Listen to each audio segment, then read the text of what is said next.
Joanna Duggar is grateful her 13-month-old son, Gunnar, is alive and well after a terrifying health scare.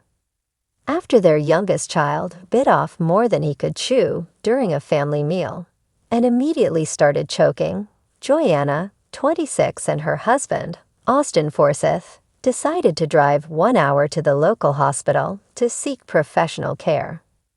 "I just handed Gunnar to Austin, and I started crying," Joanna recalled in a new YouTube video posted Friday, June 14. All those what-ifs come to your mind right away.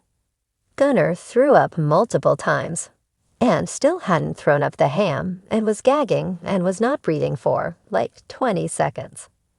For the first half of the car ride, Joanna, who is also mom to Gideon, 6, and Evelyn, 3, was trying to keep her son awake as he continued to cry. After consulting with Austin, who is an EMT, the former Counting on Star agreed that rest may provide some relief. Duggar family, get to know the next generation. "We let him go to sleep, and I watched him closely," she explained. "There were a couple of points on the drive that he stopped breathing again, and I was just crying out to God, 'Please save him.' I've never been to a point where I thought I was going to lose one of my kids," she continued while wiping away tears. "It was just like that thought of, 'He is going to die,' came to my mind, and it was terrifying." Fortunately, Gunnar started sleeping better and breathing regularly. At the hospital, doctors performed x-rays to make sure nothing was lodged in his throat.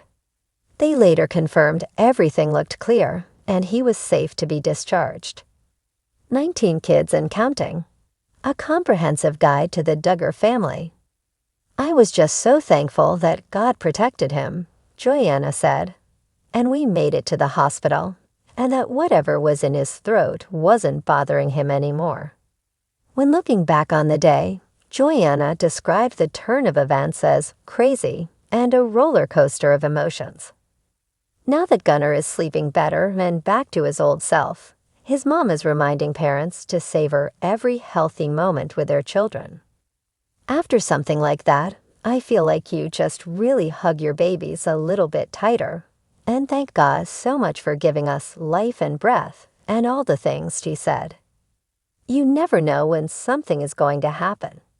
This is my 3rd kid, and I've never had anything this serious happen as far as choking goes." Columbus, Ga, WRBL.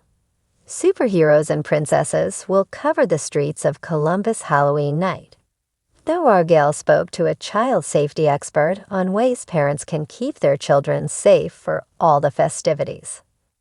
A top priority for children's trick or treating is to ensure they can be seen by others, and they can see others.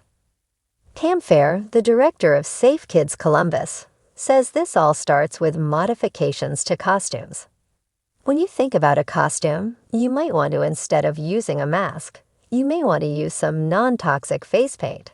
Something like that that totally clears out a child's vision. Maybe headwear that doesn't obstruct the sight, Fair says. "We see that a lot of kids these days are wanting to use colored contact lenses as part of their costume. We should definitely consult your eye doctor and only use approved colored lenses in your eyes." Fair says ensuring children's costumes are not too long can also prevent injuries. She recommends parents and guardians have children walk on uneven surfaces, like a hill or driveway, to see if there is any interference in the child's walking ability. She also recommends putting children in sturdy shoes for the trick or treating festivities. According to Fair, across the United States, there are 32,000 emergency visits on Halloween every year, with half of these injuries being linked to pumpkin carving. Fair recommends parents do the carving of a pumpkin while letting the child draw the design and clean out pulp and seeds. Fair reminds adults to cut in small, controlled strokes and away from themselves. Remember that you want to make sure you have a clean, dry surface area. You want to make sure to know that sharper is not always better when it comes to carving a pumpkin, Fair says. You want to use a pumpkin carving kit. You want to make sure that you're taking your time and doing it nice and slow if you're going to carve a pumpkin at a party. Parents and guardians have been haunted for years of their children ingesting candy laced with drugs. Thayer says, the first thing would be is to trick or treat in a safe location here. You feel safe about where you're going to be receiving the candy. Otherwise, you want to examine every piece of candy before your child eats it. Thayer recommends parents and guardians to examine every piece of candy before a child eats it by making sure wrappers are intact or notice other uncommon abnormalities. Copyright 2024 Nexstar Media, Incorporated, all rights reserved. This material may not be published, broadcast, rewritten, or redistributed.